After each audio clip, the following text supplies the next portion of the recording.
Okay, let's create go. their own, Let's go though. matchup. They Let's really go matchup to matchup. Okay, so obviously, what the people want to see is Caitlyn versus Paige. We're gonna do this.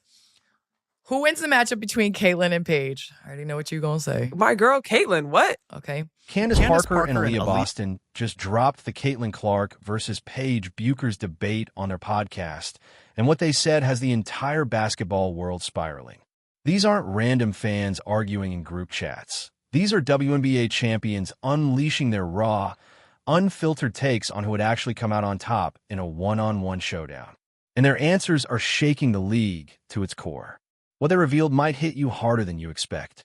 Before we dive into why Candace and Aaliyah's comments are exploding into full-blown controversy, tell me in the comments, Team Caitlyn or Team Paige? Because once you hear what real WNBA stars think about this matchup, your choice might flip in an instant. We saw a WNBA post about 2024 versus 2025 all rookie teams. Who wins a game to 21? Why is it 21? Why can't it just be who wins a game? No, why's it gotta be 21? Because people played at 21. That's what they 21 is like not 5 on 5. 21 is like, yo, check up. We got 3 people. You never played jackpot. But you Come on, man. You can't just play to 21. Like, what's the problem with 21? I want a full game. And we're going to go down the list. This is kind of tough. I'm not going to lie. Caitlyn Clark, Angel Reese, Camila Cardoza, Rickea Jackson, Phoebish versus 2025, which is Paige Bueckers, Sonia Citron, Kiki Irifan, Dominique Malonga, and Janelle Salon. All right. So Candace Parker and Aaliyah Boston just dropped a new episode of their podcast, and they went straight at the debate that has been dominating basketball talk for months. Caitlyn Clark versus Paige Bueckers. And they didn't just brush past it. They dug in deep, dissecting matchups, comparing skill sets, and laying out their brutally honest thoughts on who would actually take the win in a real game. And trust me, the moment their answers hit the air, the entire basketball world lit up, with reactions firing off from fans, analysts, and players everywhere. I can't even lie, though. Hear me out. I low-key think 2024 would win that. They definitely have more shooting on 2024. The setup for this whole showdown came from a WNBA social media post asking one simple but explosive question. The 2024 rookie class versus the 2025 rookie class in a game to 21. Who wins? Aaliyah instantly pushed back, questioning why it had to be 21 instead of full game. And even when Candace explained it was because pickup games usually go to 21, Aaliyah wasn't buying it.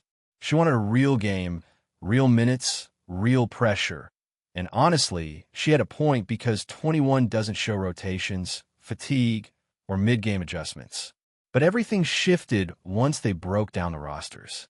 The 2024 class featured Caitlyn Clark, Angel Reese, Camila Cardoso, Rickea Jackson, and a 5th player, while the 2025 class had Paige Bueckers, Sonia Citron, Kiki Irifan, Dominique Malonga, and Janelle Stowe. On paper, both squads were stacked, but the chemistry and styles were wildly different, and that's where the debate caught fire.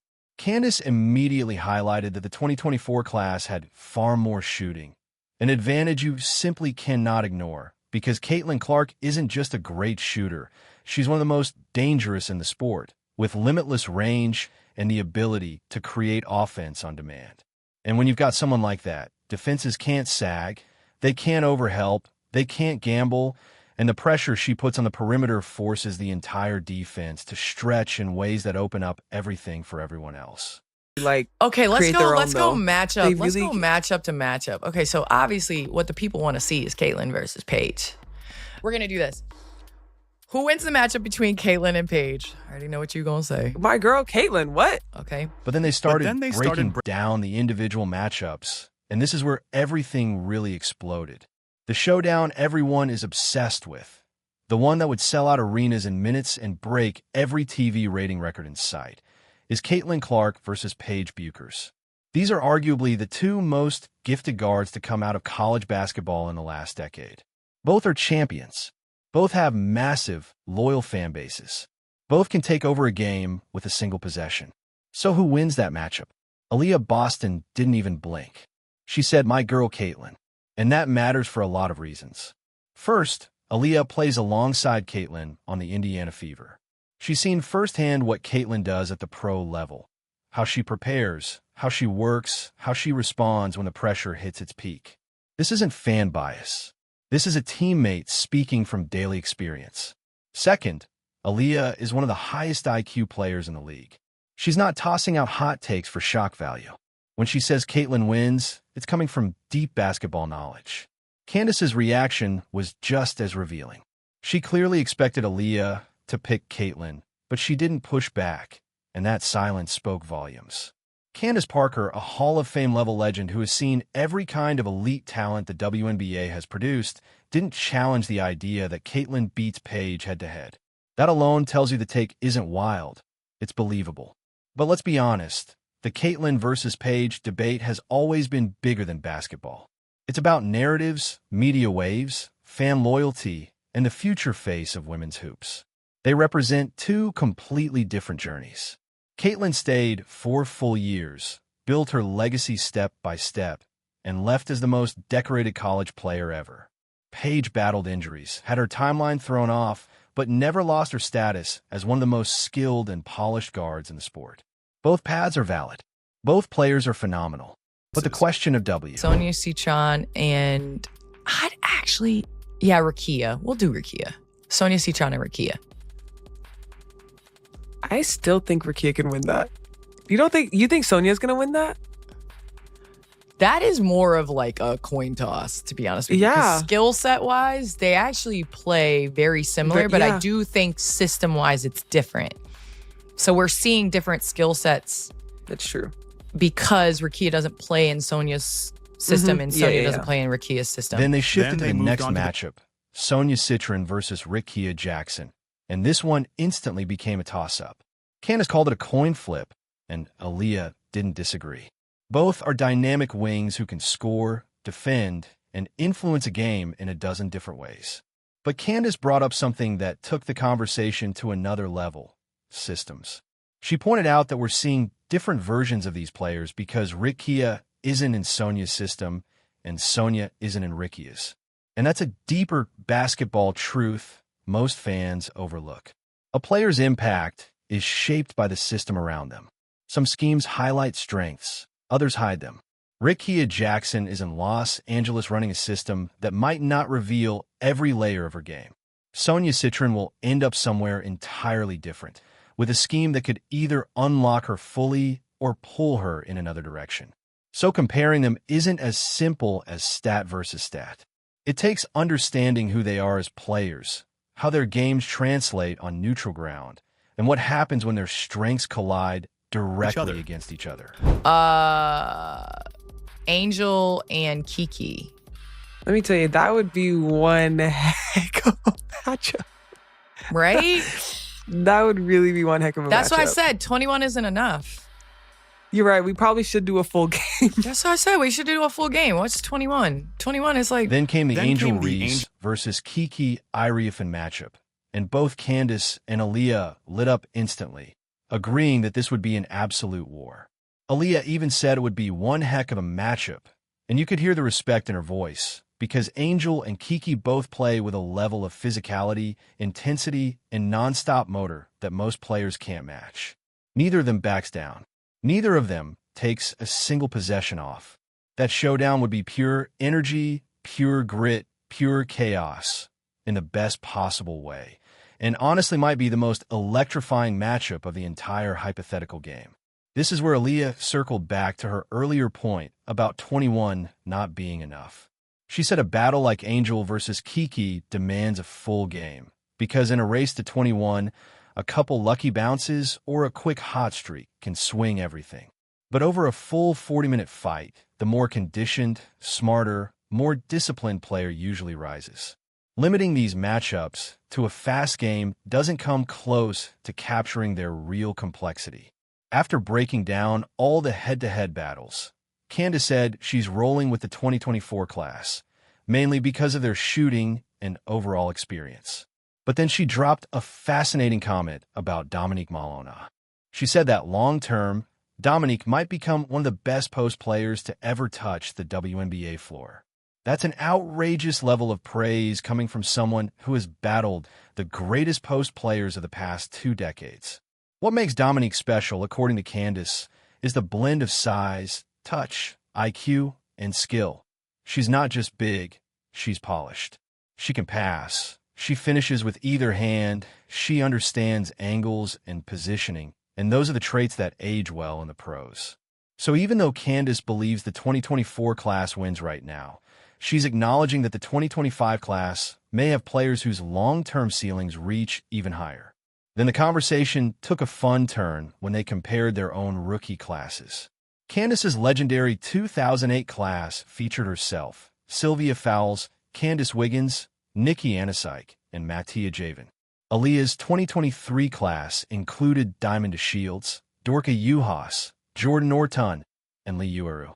Aaliyah tried to stay diplomatic, saying she rides for her squad. But when Candace pushed her and asked if she'd be telling the truth by picking the 2023 class, Aaliyah didn't hesitate. I would be lying, and I would hate to get up on this pod and start lying.